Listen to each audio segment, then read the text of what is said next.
yung mga pulis is not there dahil hinuhuli ko.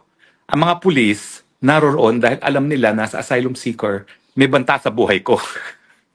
Kaya naman, wala pa ako sa airport, meron na pala silang, kumbaga, persons in interest, na isang babae, isang lalaki, na suspityoso ang galaw. Pagkatapos, kaya sila naantala, pinuntahan nila yung tao na nagre-record sa akin, pinaburan nila ang video na kinuha ng taong yon sa akin.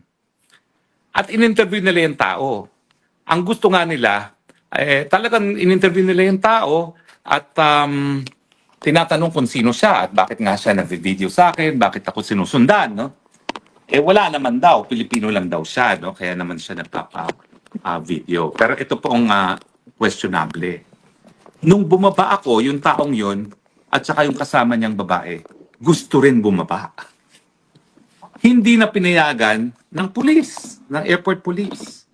Again ha, contrary sa chismis, yung mga pulis doon, hindi dahil ako inaaresto.